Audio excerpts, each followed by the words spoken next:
Welcome to your monthly market report for November of 2022. My name is Josh Burnett, and today I'm going to walk you through several of the most important topics we can be talking about in the housing market right now.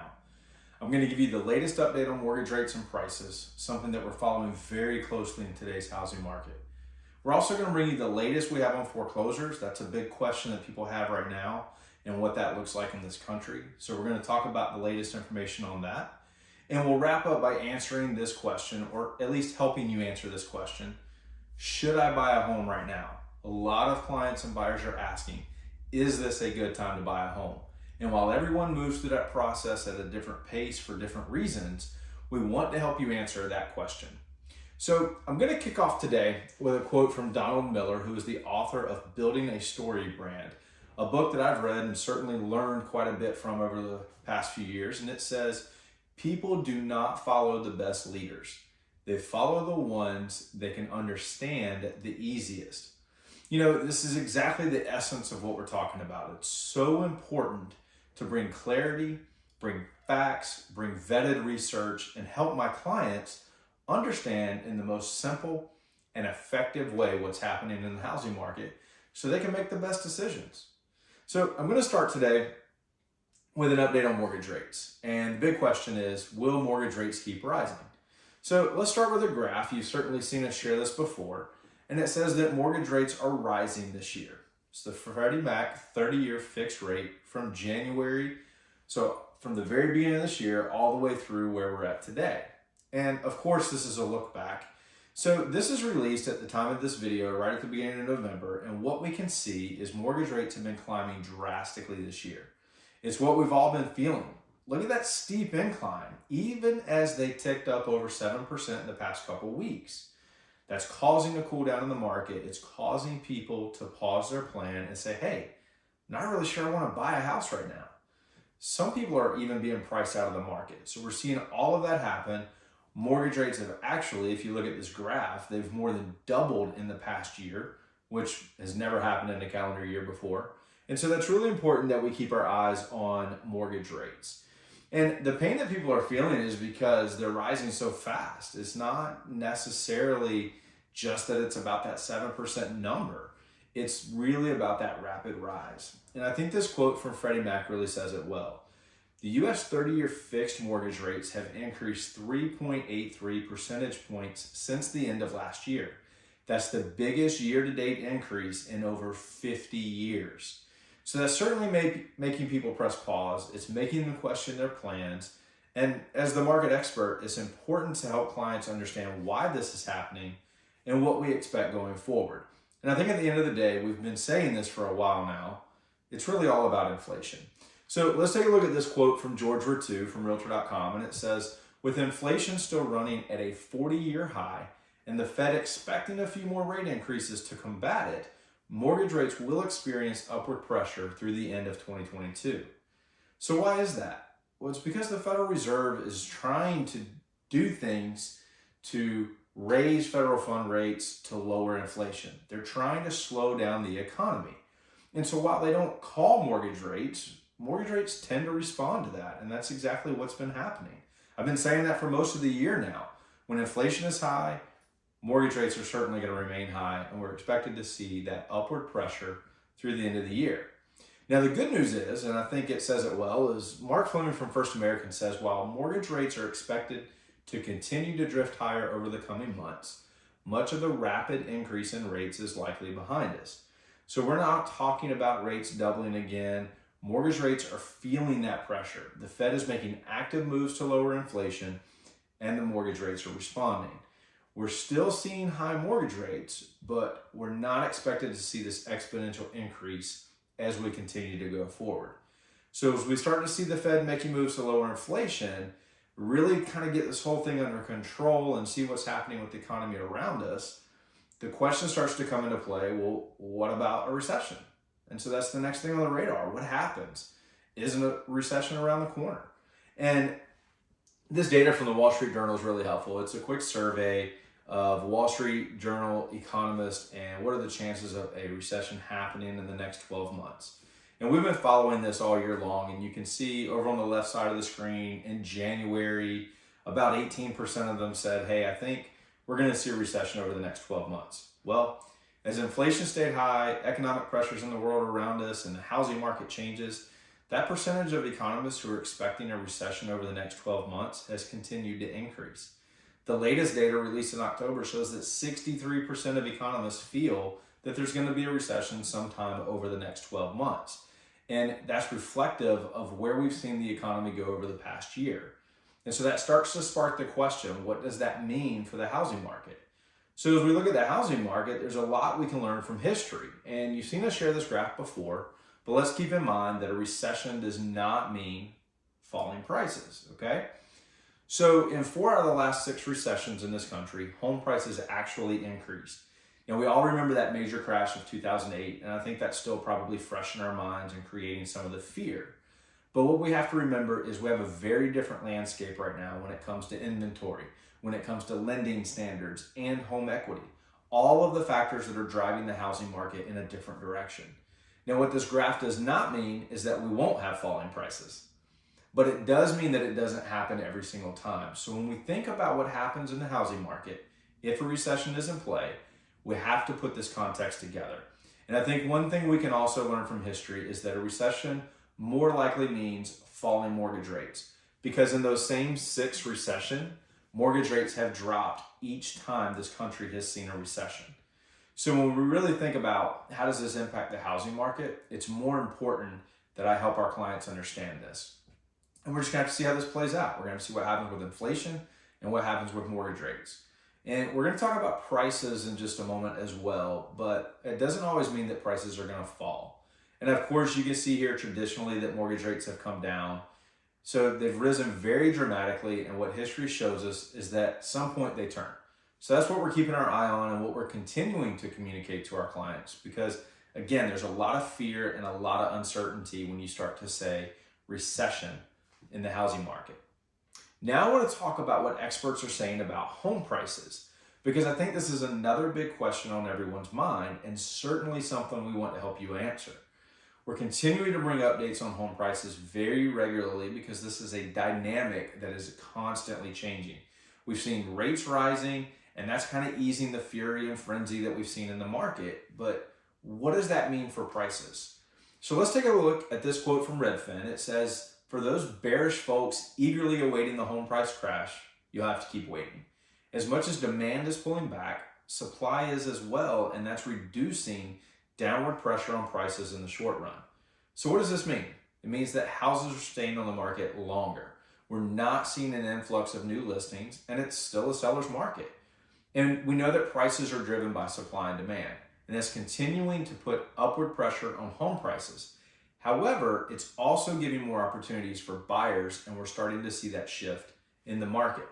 So I want to bring you the latest update on what we have on the home price forecast for next year, because this part is changing as we continue to have this conversation. So we're going to look across the board at several different experts and kind of average them all out so you can see the full picture. And what you see here is that some experts are projecting a little bit of appreciation next year. That's what you see in those blue bars, anywhere from 0.7% to 2.6% appreciation.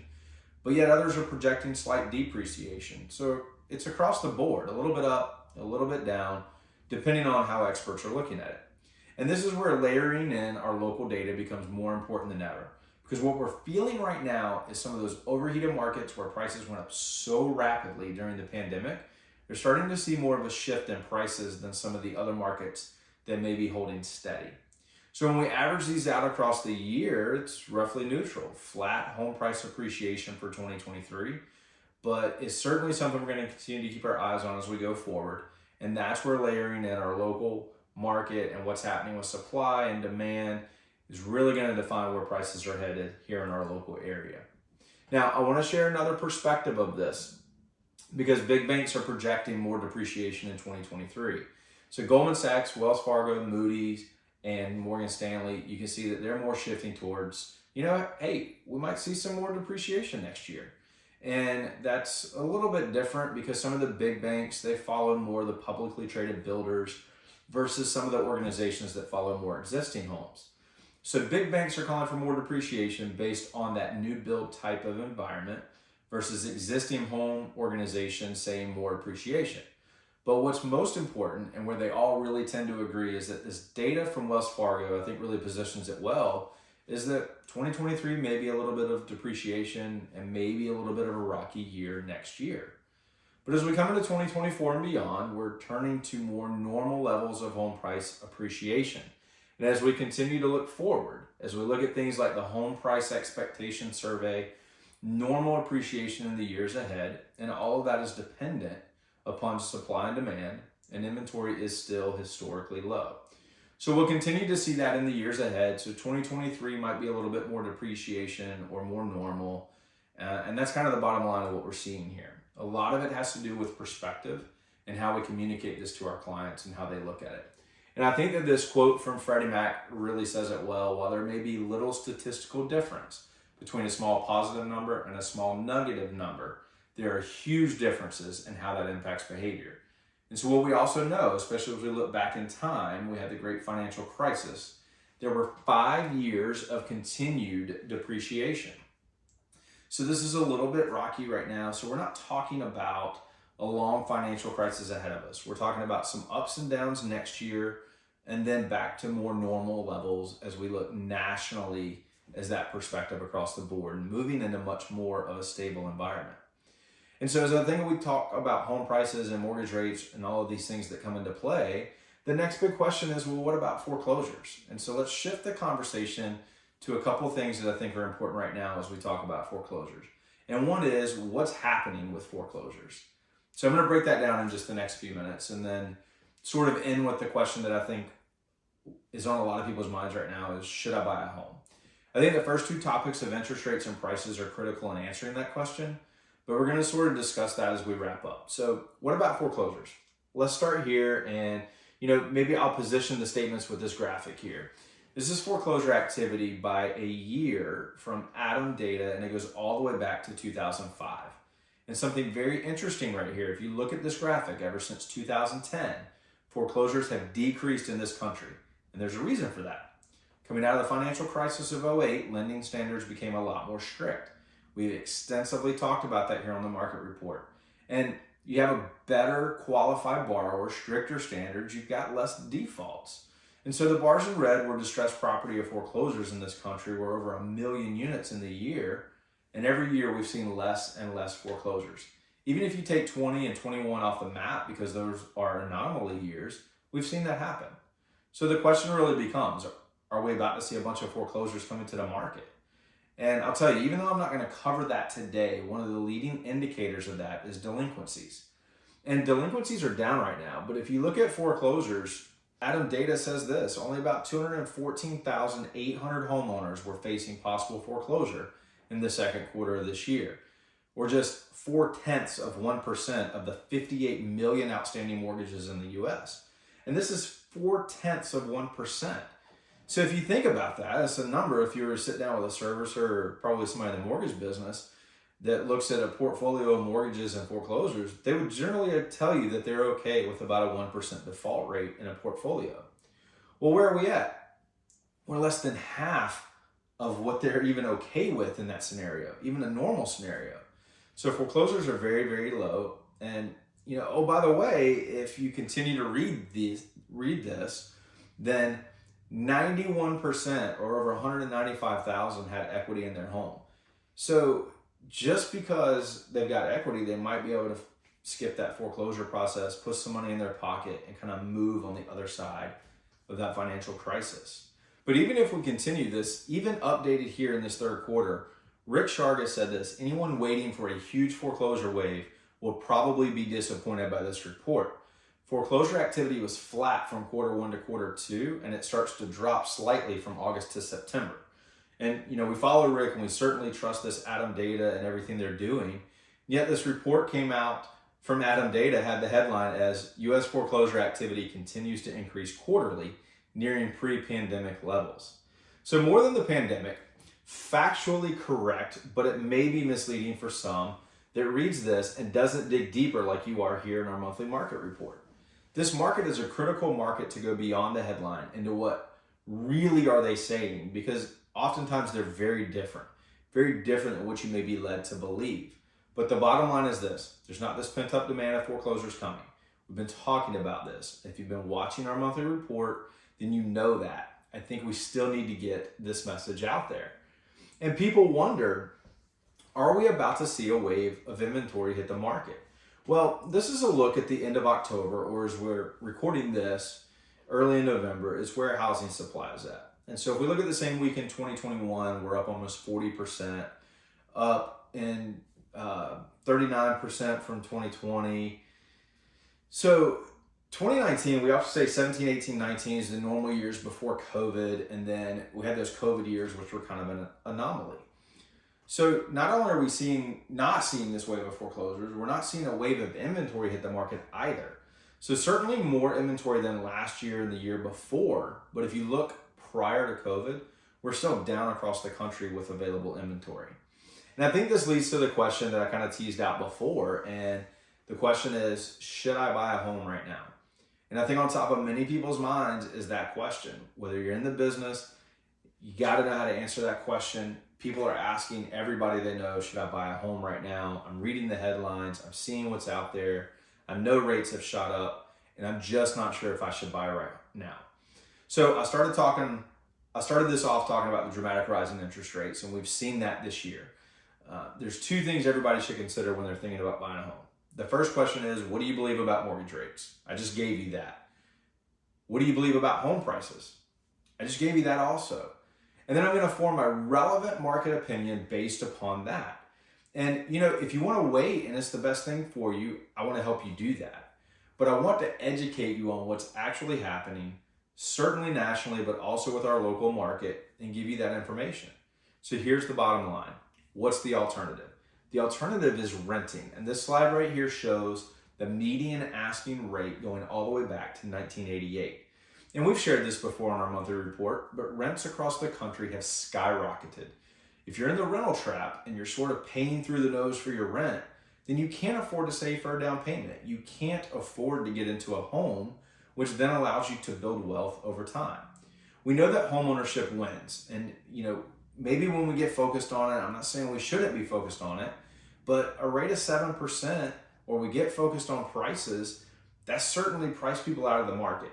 And the bottom line is buying a home over time wins for many, many people, and it gives them options down the road through equity. And there's a lot of non-financial benefits too. And I think Odetta Cushy said this best. If you can find a home that meets your financial expectations for a monthly payment and it's a good time for you to buy, then do that. And if you wait for prices to fall, but they never do, you may discover the hard way that the house you found a year ago that you really loved and you could afford, but you passed up on, is more expensive next year. And I think that's the bottom line. There's going to be some people on the sidelines going, I'm going to wait for prices to fall. And I really don't think they're going to see that. I went through the expectations of what experts are saying about the 23 market. Then we looked at interest rates, we looked at prices, we understand rents. That's my job here today. That's my job and what's at stake. And so I think Jason Lewis from Parcel said very, very well, in the absence of trustworthy, up-to-date information, real estate decisions are increasingly being driven by fear, uncertainty, and doubt. And these decisions can be hugely consequential for consumers and for businesses. If we don't get the truth out there, a headline is read or somebody's told something that causes them to be fearful, uncertain, and doubt whether they should or shouldn't buy a home, my job is to be the educator. My job is to use the tools and resources to educate people on what is actually happening in the housing market. Not to convince you to do something you don't want to do, but educate you so you can make the best decisions for yourself, for your family, and for those that you care about. And I've always said, it's my job to give you enough information to make informed decisions. So, just by listening to the market report every month, you're doing that. And I want to tell you about another resource that's coming out on December 5th.